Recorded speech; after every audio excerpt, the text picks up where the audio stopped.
నమస్కారం. సిగిడిలో భాగంగా financial literacy కార్యక్రమానికి స్వాగతం.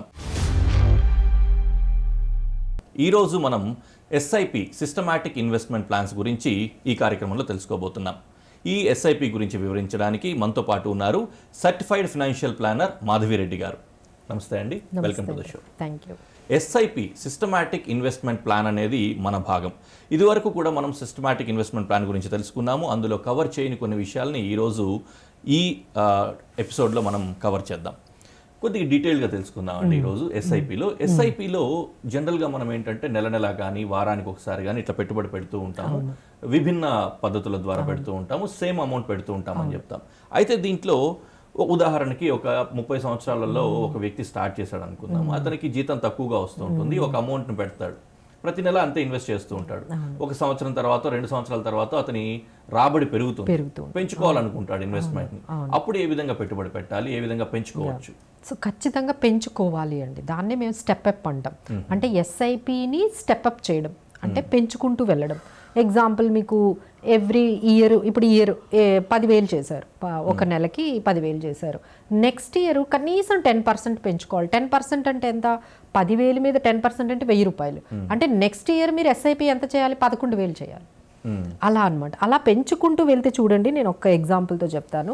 10,000 మీరు 30 సంవత్సరాలు అదే అమౌంట్ 10,000 అమౌంటే మీరు మార్చకుండా 30 సంవత్సరాల వరకు చేస్తే మీరు ఇన్వెస్ట్మెంట్ పెట్టేది 36 లక్షలు, మీకు దాని మీద రిటర్న్ వచ్చేది 1.5 crore. టోటల్గా మీ ఇన్వెస్ట్మెంట్ రిటర్న్ కలిపితే దాదాపుగా 2 కోట్లు వస్తుంది.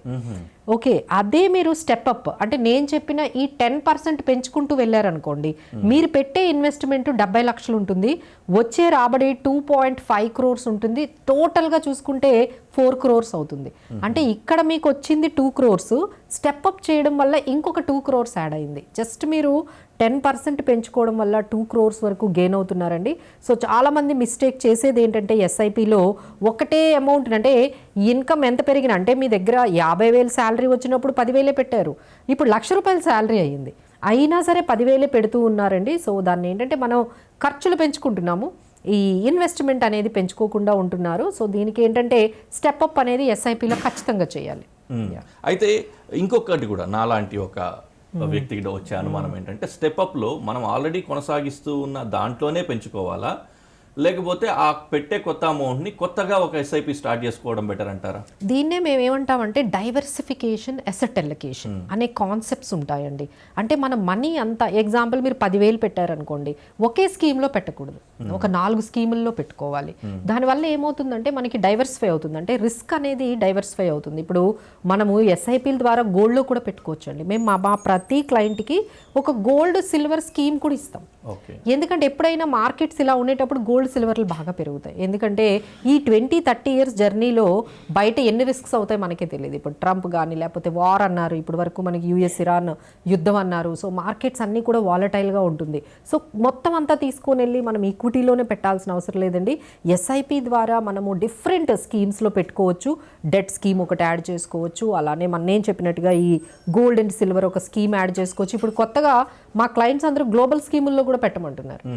సో అంటే మనం ఇండియాలోనే ఉంటూ మనం ఎస్ఐపిస్ ద్వారా, మ్యూచువల్ ఫండ్స్ ద్వారా మనము US మార్కెట్లో కూడా ఎంటర్ అయిపోవచ్చు అండి. అంత తేలిక అయిపోయింది. సో ఇలా మనం గ్లోబల్ ఫండ్స్లో పెట్టుకోవచ్చు, అలానే mid caps, small caps, large caps, ఇలా దీన్ని మేము ఏమంటామంటే పోర్ట్ఫోలియోని తయారు చేసుకోవాలి. ఇప్పుడు మీరు చెప్పినట్టు మన దగ్గర ఆ పర్టికులర్ థీమ్ లేదనుకోండి, ఈసారి ఎస్ఐపి పెంచినప్పుడు అది యాడ్ చేసుకోవచ్చు ఆ స్కీమ్ అనేది. అలా అని నేను చెప్పాను కదా అని 10 స్కీములు పెట్టుకోకూడదండి. ఓవరాల్గా అన్నీ కలిపి ఒక 6-7 స్కీములు పెట్టుకుంటే సరిపోతుంది. ఓకే, అయితే నాకు ఇప్పుడు ఇంకొకటి, మీరు ఇప్పుడు చెప్పినందుకు అంటే ఇంటర్నేషనల్ వాటిలో కూడా పెట్టుబడి పెడుతున్నారని చెప్పన్నారు కదా, మన వాళ్ళు ఎవరైనా సరే, ప్రేక్షకులు పెట్టుబడిదారులు ఎవరైనా సరే, జనరల్గా మనం వెళ్ళి ఇప్పుడు అమెరికాలో ఉన్న ఏ గూగుల్లోనో యాపిల్లోనో స్టాక్స్ కొనలేము, కానీ మీరు ఈ పద్ధతిలో కొనొచ్చు అంటారా? ఏ విధంగా ఉంది అది? డెఫినెట్లీ అండి. ఈ పద్ధతి ద్వారా మనకి చాలా అంటే గ్లోబల్ స్కీమ్స్ అంటే ఈ ఏషియన్ మార్కెట్లో పెట్టుకోవచ్చు. అంటే ఇప్పుడు సింగపూర్ కానీ, చైనా కానీ, ఇలాంటి వియత్నాము, తర్వాత సౌత్ కొరియా, ఇవన్నీ కొంచెం బాగా డెవలప్ అవుతున్నాయి. నేను ఇలాంటి మార్కెట్లో పెట్టుకోవాలంటే అలాంటి స్కీమ్స్ కూడా ఉన్నాయి. లేదు నేను కేవలం అమెరికాకి సంబంధించిన US NASDAQకి సంబంధించిన US కంపెనీల్లోనే మీరు అన్నట్టుగా స్పేస్ ఎక్స్ కానీ లేకపోతే ఇప్పుడు మనకి మైక్రోసాఫ్ట్, ఎన్విడియా, ఇవన్నీ కూడా మనకి గూగుల్, ఇవన్నీ కూడా అమెరికన్ కంపెనీస్కి సంబంధించినవి. చాలా మందికి అందులో ఇన్వెస్ట్ చేయాలని కూడా ఉంటుంది. సో అందులో కూడా మీరు ఇన్వెస్ట్ చేసుకోవచ్చండి. అలాంటి స్కీమ్స్ కూడా ఉన్నాయి. అందుకనే చెప్తున్నా కదండి, స్కీమ్ సెలెక్షన్ అనేది చాలా ఇంపార్టెంట్. చాలా వైడ్ వెరైటీ ఆఫ్ స్కీమ్స్ మనకి మార్కెట్లో అవైలబుల్ ఉన్నాయి కదా. చెప్పాం కదా అని అన్నట్లో పెట్టకూడదండి. మనకి ఏది సూట్ అవుతుంది, మన రిస్క్ టేకింగ్ ఎబిలిటీకి, లేకపోతే మన నాలెడ్జ్కి, మన గోల్డ్ రిటర్న్స్ ఎక్స్పెక్టేషన్స్కి తగ్గట్టుగా ఏ స్కీమ్స్ ఉండాలి, గోల్డ్ సిల్వర్ ఎంత పెట్టుకోవాలి, గ్లోబల్ స్కీమ్స్లో ఎంత పర్సంటేజ్ ఉండాలి, మిడ్ క్యాప్ స్మాల్ క్యాప్స్లో ఎంత ఉండాలి, లార్జ్ క్యాప్లో ఎంత ఉండాలి అనే ఆ పర్సంటేజ్ అనేది చాలా జాగ్రత్తగా సెలెక్ట్ చేసుకొని మీ 10,000 కానీ 15,000 కానీ ఇలా 4-5 స్కీముల్లో పెట్టుకుంటే మీకు ఓవరాల్గా మంచి రిటర్న్స్ వస్తాయి. అయితే ఇంకొక డౌట్ కూడా వచ్చిందండి. కొద్దిగా ఆశ ఎక్కువ ఉంటుంది కదా పెట్టుబడిదారులాగా మగలాంటి వాళ్ళకు కూడా.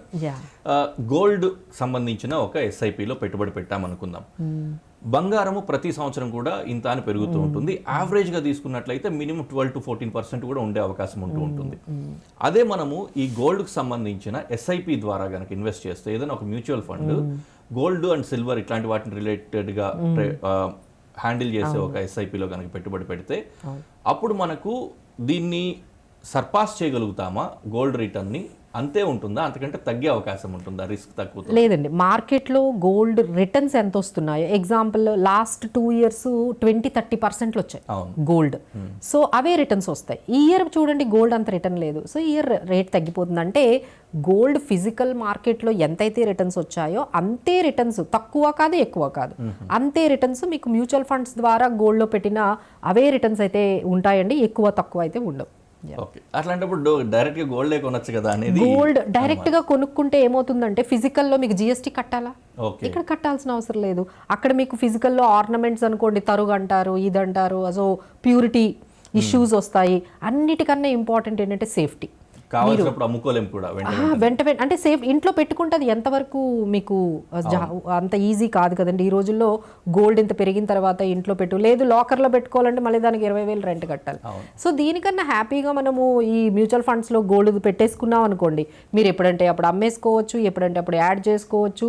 So easy to maintain and సేఫ్టీగా కూడా ఉంటుంది. ఎగ్జాక్ట్లీ.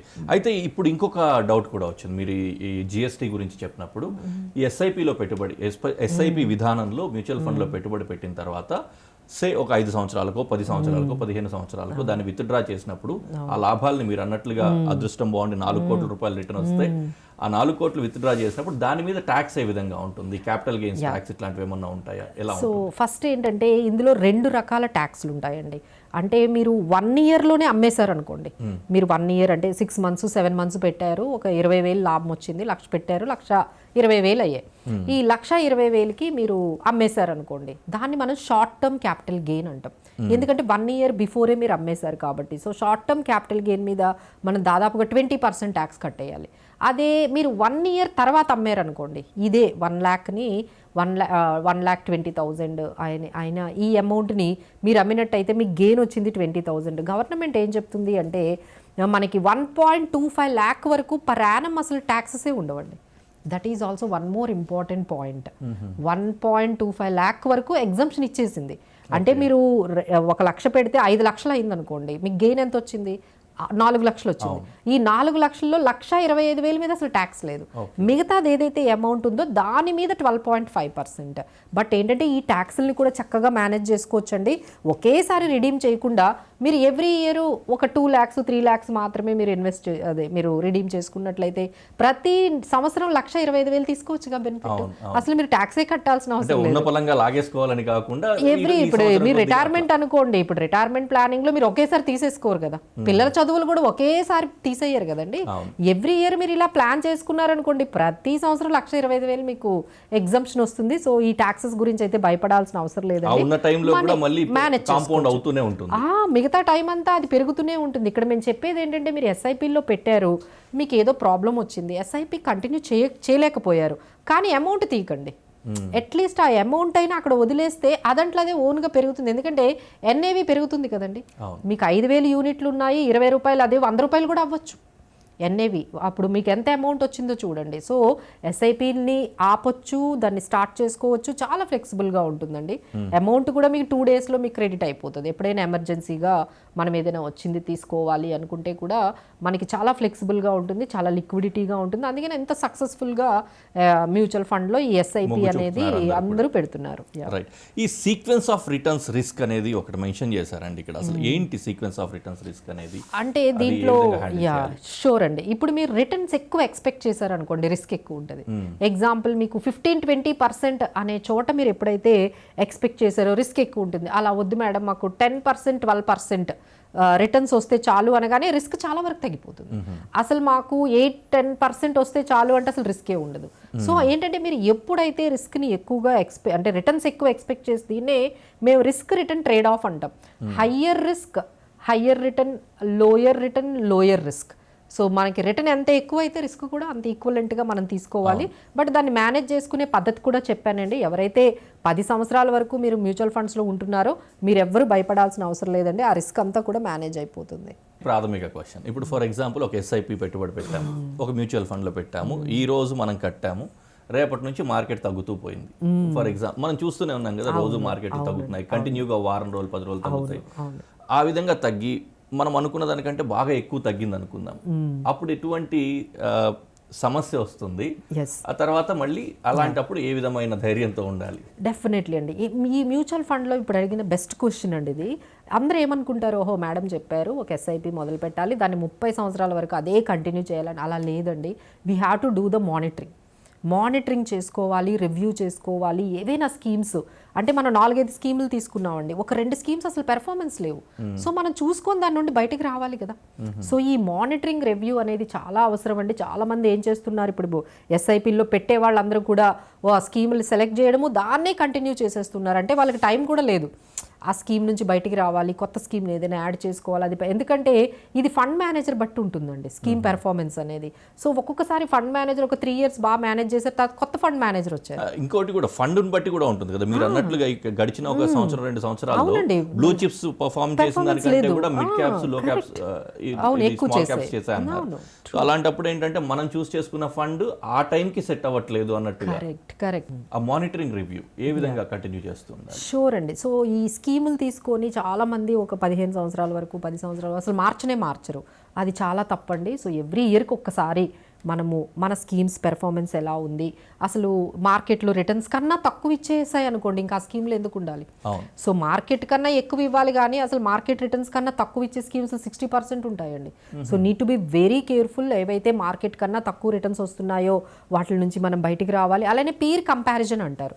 పీర్ కంపారిజన్ అంటే ఇప్పుడు లార్జ్ క్యాప్ ఫండ్ అనేది మీరు సెలెక్ట్ చేసుకున్నారు, బ్లూ చిప్, అందులో మీకు హెచ్డిఎఫ్సి ఉంది, ఐసిఐసిఐ ఉంది, ఇలాంటివన్నీ రకరకాల స్కీమ్లో మీకు అన్నీ కూడా ఈ పర్టికులర్ ఆబ్జెక్టివ్, కానీ కొన్ని ఎక్కువ రిటర్న్స్ ఇస్తాయి, కొన్ని తక్కువ రిటర్న్స్ వస్తాయి. సో దీన్ని బట్టి చూసుకొని కంపారిజన్ చేసుకొని ఓకే ఇక్కడ మనకి ఏది బెటర్గా పెర్ఫార్మెన్స్ చేస్తుందో మనం ఆ పర్టికులర్ స్కీమ్స్లో కూడా మనం వెళ్తూ ఉండాలండి. సో ఈ విధంగా ఇయర్కి ఒక్కసారి అయితే ఈ పర్టికులర్ ఎక్సర్సైజ్ అయితే మానిటరింగ్ అండ్ రివ్యూ. ఒకటి ఏంటంటే ఏఎంసీనైనా మార్చుకోవాలి, లేదు అంటే కేటగిరీ మీరు చెప్పినట్టుగా లార్జ్ క్యాప్స్ ఉన్నాయి, అన్నీ మీకు లార్జ్ క్యాప్సే ఉన్నాయి. ఇప్పుడు చాలామంది చేస్తున్న మిస్టేక్ ఏంటంటే ఉంటే అన్ని లార్జ్ క్యాప్స్, లేకపోతే అన్ని మిడ్ క్యాప్స్, అన్ని స్మాల్ క్యాప్స్. అంటే ఉన్నవి 4 స్కీమ్లు అన్ని మిడ్ క్యాప్సే ఉంటాయి. ఇలా కాకుండా మనం ఎన్ని ఉండాలి, ఎంత ఉండాలి, డైవర్సిఫికేషన్ ఏదైనా మనం మిస్ అయ్యామా అవి మనం మళ్ళీ ఎప్పటికప్పుడు మానిటరింగ్ చేయాలి. మనం మిస్టేక్స్ చేస్తూ ఉంటాము, దాన్ని మళ్ళీ దాన్ని కరెక్ట్ చేసుకుంటూ ఈ ఎస్ఐపిస్ని మనం వెల్త్ని క్రియేట్ చేసుకుంటూ వెళ్తే పర్ఫెక్ట్గా మనం దాన్ని మేనేజ్ చేయొచ్చు. రైట్. ఎక్స్పెన్స్ రేషియో ఈ టర్మ్ కూడా యూస్ చేస్తూ ఉంటారు. ఏంటి ఎక్స్పెన్స్ రేషియో, ఏ విధంగా మనం దాన్ని హ్యాండిల్ చేయొచ్చు? సో ప్రతి మ్యూచువల్ ఫండ్ని మేనేజ్ చేయడానికి కొంత ఎక్స్పెండిచర్ అవుతుందండి. లెట్స్ ఏ ఎగ్జాంపుల్, ఫండ్ మేనేజర్కి శాలరీస్ ఇవ్వాలి, ఆ తర్వాత మనకి ఈ బ్యాంకింగ్ ట్రాన్సాక్షన్స్కి అడ్మినిస్ట్రేషన్ ఛార్జెస్ ఉంటాయి, అలానే మనకి అకౌంటింగ్, తర్వాత ఆడిటింగ్ కూడా చేయించాలి. సో ఇవన్నీ కూడా సెబీకి ఛార్జెస్ ఉంటాయి. సో ఇలాంటి ఛార్జెస్ అన్నీ కూడా ఉంటాయండి. సో సెబీ ఏంటంటే ఒక మ్యాక్సిమం ఇంతే ఖర్చు పెట్టాలని రూల్ ఉంది. బట్ ఒక్కొక్క కంపెనీ చాలా తక్కువ ఖర్చుతోనే మేనేజ్ చేస్తాయి. ఒక కంపెనీ చాలా అంటే ఎగ్జాంపుల్ 2% ఛార్జెస్కి ఒక కంపెనీ తీసుకుంటే ఒక కంపెనీ 1%లోనే చేస్తుంది. సో ఎక్స్పెన్స్ రేషియో ఎంత తక్కువ ఉంటే అంత మంచిది. ఓకే. సో మనము స్కీమ్ సెలెక్ట్ చేసుకునేటప్పుడు ఈ రిటర్న్స్ ఒకటి, ఎక్స్పెన్స్ రేషియో ఒకటి, తర్వాత షార్ప్ రేషియో అంటాము, ఆల్ఫా అంటాము, ఇలాంటివి చాలా చాలా మనకి ఇండికేటర్స్ ఉంటాయండి. CAGR చూసుకుంటాము, అబ్సల్యూట్ రిటర్న్స్ చూసుకుంటాము. ఇలాంటివన్నీ కూడా మనము కేటగిరీస్లోని మనం స్కీమ్ సెలెక్ట్ చేసుకునేటప్పుడు ఈ పారామీటర్స్, ఈ టర్మ్స్ అయితే కొంచెం చెక్ చేసుకోవాలి. రైట్ అండి. ఇంకొకటి ఈ ఎస్ఐపి స్టార్ట్ చేసేటప్పుడు మనం ఇందాక ఏమన్నా పెట్టుబడి పెట్టాము, ఆ తర్వాత తగ్గిపోతూ వచ్చింది అనే దాని గురించి మాట్లాడుకున్నాం. బాగా తగ్గిపోయినప్పుడు ఎస్ఐపి స్టార్ట్ చేసేది ఆ పద్ధతి ఎలా ఉంటుంది చెప్పండి. అస్సలు చెయ్యరండి. అస్సలు ఇన్వెస్టర్స్ అందరూ ఎట్లా ఉన్నారు అంటే మీరు చెప్పిన దానికి ఎగ్జాక్ట్లీ ఆపోజిట్ ఉన్నారు. అంటే మార్కెట్లో ఎప్పుడైనా తక్కువ రేటుకి వస్తే కొనుక్కోవాలి కదండి. కానీ ఇక్కడ ఎవ్వరూ కూడా మార్కెట్ పడిపోయిందంటే ఎవరు రారండి. ఉన్న ఎస్ఐపీలు కూడా ఆపేస్తున్నారు. అంటే 100 మంది ఎస్ఐపీలు స్టార్ట్ చేస్తే నెక్స్ట్ ఇయర్ చూస్తే 90% వెళ్ళిపోతారు. మళ్ళీ కొత్త వాళ్ళు 90 మంది వస్తారు. మళ్ళీ 100 మందే ఉంటారు, ఎప్పుడు 100 మంది ఉంటారు. కానీ అదే 100 మంది ఉండరు. అదే ఎస్ఐపీలు ఎక్కువగా ప్రాబ్లం అండి. సో 90% వాళ్ళు ఎగ్జిట్ అయిపోతూ ఉన్నారు. దానికి కారణం ఏంటంటే మీరు చెప్పేది ఏంటంటే మార్కెట్ ఒక్కసారి పడిపోగానే పెరిగినప్పుడు చూద్దాంలే, ఇప్పుడు ఏమీ పెరగడం లేదు కదా, ఇంకెక్కడైనా ఇన్వెస్ట్ చేసుకుందాం, అదే మంచి అవకాశం అండి. మన వాళ్ళు ఏంటంటే హైలో ఉన్నప్పుడు వస్తారంటే ఇప్పుడు అంతా పెరిగిపోతుంది చూడండి. పెరిగిన తర్వాత అందరూ నాకు ₹1,00,00,000 వచ్చాయి, నాకు 50 లక్షలు వచ్చాయి. జనరల్ గా మీ టర్మ్స్ లో ఈ రెండు చెప్తూ ఉంటారు. ఒకటి FOMO, fear of missing out, రెండోది పానిక్ సెల్లింగ్ చేస్తూ ఉంటారండి. ఇప్పుడు మనం గోల్డ్ కూడా బెస్ట్ ఎగ్జాంపుల్ అండి. మేము ₹1,00,000 కొనుక్కోండి అంటే ఎవరు కొనుక్కోలే. అది ఎప్పుడైతే 1,80,000 అయింది, 1,60,000 అయిందో అప్పుడు కొనుక్కోవడం మొదలు పెట్టారు. సో ఇట్లా ఏంటంటే పెరుగుతున్నప్పుడు తక్కువ ఉన్నప్పుడు అది అస్సలు పెరగట్లేనప్పుడు ఎవ్వరు రారండి. ఇప్పుడు మార్కెట్ ఉంది చూడండి, 2 years నుంచి ఇక్కడే ఉంది. అస్సలు మేము ఎంతో మందికి చెప్తున్నాం this is the best time to, ఇప్పుడు చాలా తక్కువకి మనకి స్టాక్స్ అన్ని అవైలబుల్గా ఉన్నాయి, మీకు నంబర్ ఆఫ్ యూనిట్స్ NAV చెప్పాను కదా, మ్యూచువల్ ఫండ్స్లో పెట్టుకుంటే యూనిట్స్ ఎక్కువ వస్తాయి. కానీ ఎవ్వరూ పెట్టరండి. మళ్ళీ మార్కెట్ హైకి వెళ్ళిపోతుంది చూడండి, అప్పుడు పెడతారు. So that was FOMO. అమ్మో అందరూ పెట్టేసి అందరికి ఇన్ని, అంటే టీవీలో కూడా చెప్తారు కదండి, ఇంత పెరిగాయి, ఇన్ని లాభాలు వచ్చాయి అనగానే అందరూ అప్పుడు స్టార్ట్ చేస్తారు, నాకు అయ్యో నేను మిస్ అయిపోతున్నాను అని. అయితే ఈ ఎస్ఐపీలు మామూలుగా మనం జనరల్గా ఎస్ఐపీలు నేను అబ్జర్వ్ చేసినంత కూడా ఏంటంటే వీక్లీ, డైలీ పెట్టే వాళ్ళు ఎవరు ఉండరు, క్వార్టర్లీ కూడా తక్కువ, యూజువల్లీ మంత్లీ చేస్తూ ఉంటారు. ఈ మంత్లీ ఇన్వెస్ట్మెంట్స్ వీటిలో కూడా కొన్ని ప్యాటర్న్స్ ఉంటాయండి, మీరైతే గమనించే ఉంటారు ఇంత ఎక్స్పీరియన్స్లో. 1వ తారీఖు, 5వ తారీఖు, 15వ తారీఖు అనేది ఏ డేట్ పెట్టుకోవడం అనేది ఉత్తమం?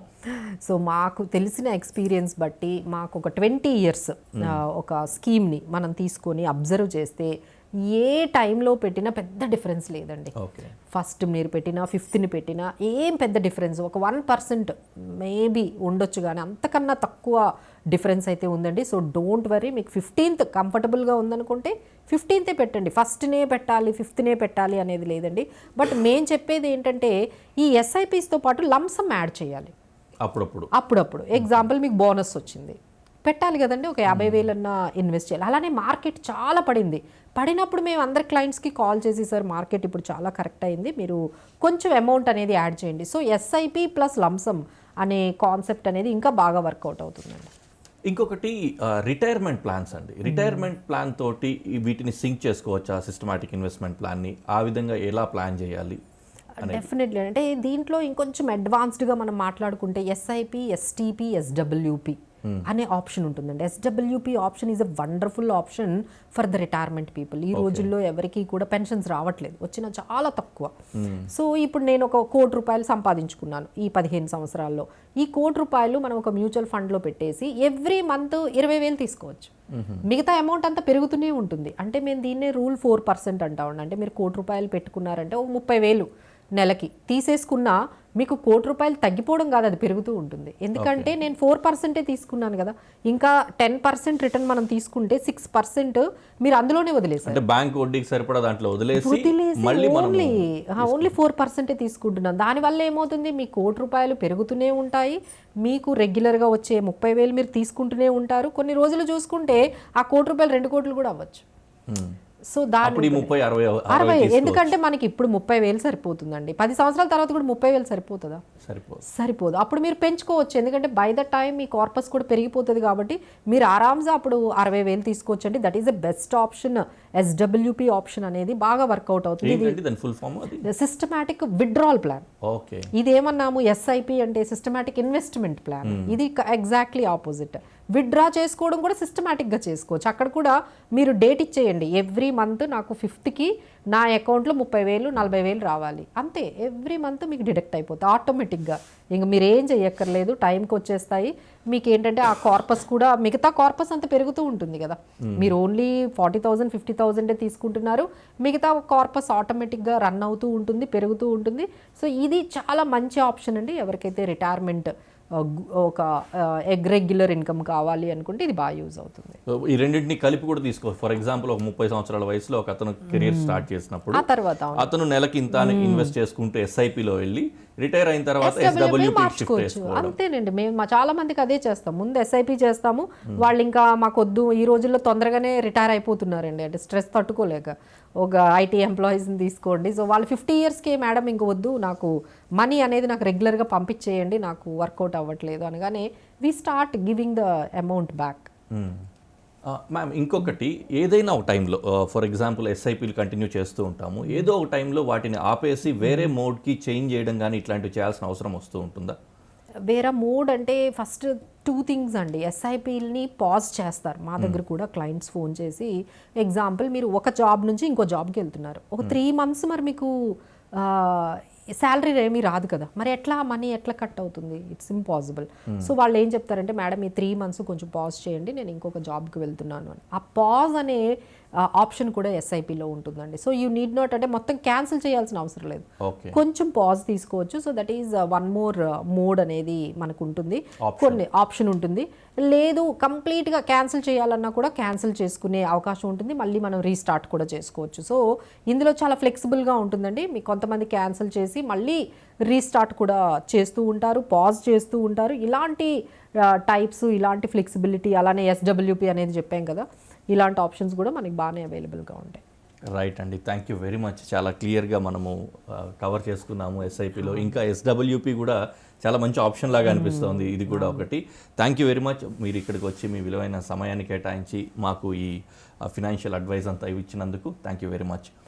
చూసాం కదా, ఈరోజు చాలా చక్కగా SIPకి సంబంధించి చాలా కూలంకుషంగా వివరాలన్నీ కూడా తెలుసుకున్నాము. మీరు కూడా ఎవరైనా సరే ఈ SIP ద్వారా మీరు ఇన్వెస్ట్ చేసి కార్పస్ జనరేట్ చేసుకోవాలి, రిటైర్మెంట్ని ప్లాన్ చేసుకోవాలి అనుకుంటే కూడా చాలా మంచి ఆప్షన్స్ ఉన్నాయి, వీటిని కూడా ఆలోచించవచ్చు. ఇది ఇవాల్టి మన సిగిడి కార్యక్రమం. తర్వాత ప్రోగ్రాంలో మళ్ళీ కలుద్దాం. నమస్తే.